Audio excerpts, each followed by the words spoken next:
अंदर lesson 12 Ben Jonson ने एक पोइम लिखी थी, नोबल नेचर के नाम से ये पोइम है। इस पोइम के अंदर क्या है मैं आपको बता देता हूँ। पहले इस पोइम के अंदर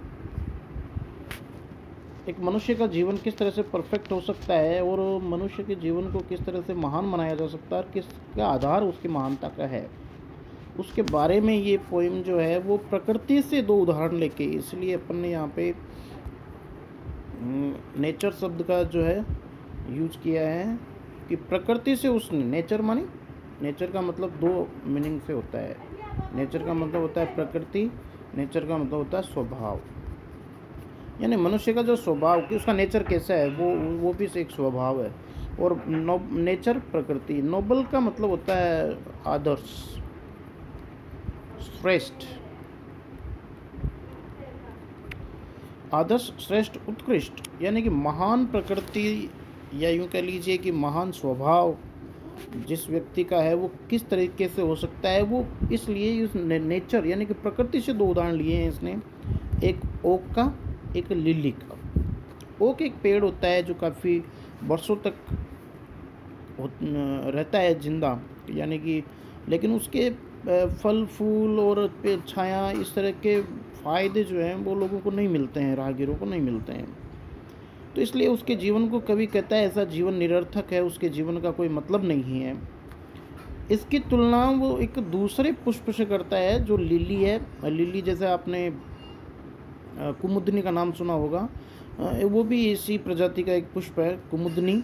तो कुमुदनी का जो पुष्प है वो भले ही एक दिन के लिए खिलता हो, लेकिन जब वो खिलता है तो वो दूसरों के जो देखने वाले हैं उनके जीवन में खुशियाँ ला देता है। तो कवि कहता है यहाँ पे कि अपना जीवन ऐसा होना चाहिए जो भले ही एक दिन का हो, कुछ समय का हो, कुछ सालों का हो, लेकिन ऐसा हो कि जो हमारे जीवन से दूसरों को प्रेरणा मिले, दूसरों को फ़ायदा हो, अपने जीवन में कुछ ऐसे कार्य हो जिनको लोग याद करें।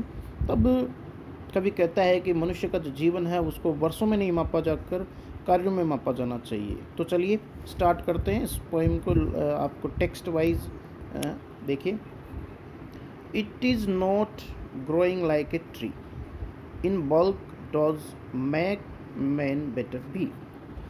It is not growing, growing माने उगना, बढ़ना, लाइक ए ट्री एक पेड़ की तरह, बल्क आकार में, does make man better B, better अच्छा होना, बढ़िया होना, मनुष्य मैन, केवल एक पेड़ की तरह से बड़े आकार में हो जाने से किसी मनुष्य का जीवन बेटर, बढ़िया, अच्छा नहीं होता है। और या standing long an oak 300 year, और या 300 साल तक एक ओक के पेड़ की तरह से खड़े रहने से जो आखिर में टू फॉल अलोग, जो आखिर में गिरता है, एट लास्ट आखिर में, टू फॉल गिरता है, ए लोग लट्ठे, लोग का माने लट्ठे, LOG लोग, लोग शब्द है आपके, लोग का मतलब लट्ठा यानी कि डंठल, जो तना होता है उसके बारे में, जो लास्ट में गिर जाता है। किस तरीके से? ड्राई, बाल्ड, सीयर, 3 शब्द आए हैं आपके लिए जो कठिन मीनिंग है उनमें देख लीजिए। ड्राई, ड्राई का मतलब होता है सूखा। दूसरा है आपका बाल्ड, बाल्ड बोलते हैं विदाउट लीव्स, बिना पत्तियों के, नग्न होके, यानी कि पत्तियां जड़ जाएगी। और सीयर, सीयर का मतलब होता है गला हुआ। इसका एक आपके लिए शब्द आएगा WITHERED,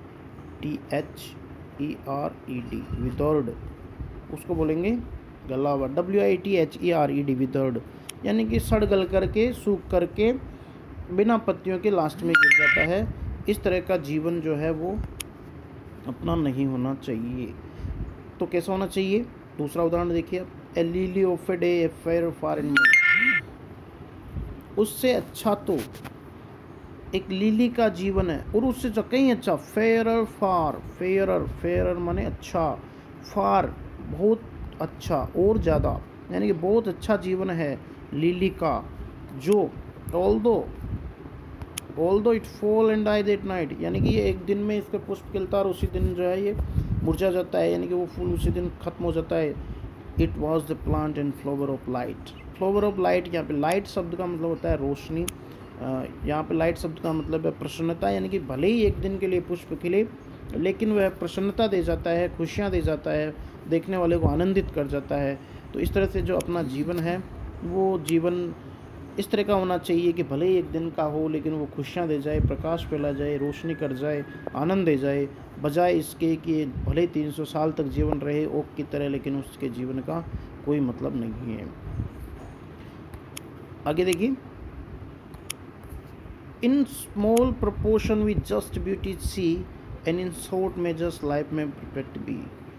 और इस तरह से इन स्मॉल प्रोपोर्शन होता है आकार में, मात्रा में, अनुपात में, यानी कि छोटे अनुपात में ये जो खुशियाँ हैं भले ही छोटे अनुपात में हो, यानी कि लिली की तरह से खुशियाँ छोटी हो, कुछ समय की हो, लेकिन अगर वो महान है मेजर्स टाइम, लेकिन यही छोटे समय के अंदर भी अगर अपना जीवन किसी को खुशी दे जाए, अपने जीवन से किसी के जीवन में खुशियाँ आ जाए, प्रसन्नता आ जाए, तो तभी मनुष्य का जीवन परफेक्ट हो सकता है। Thank you.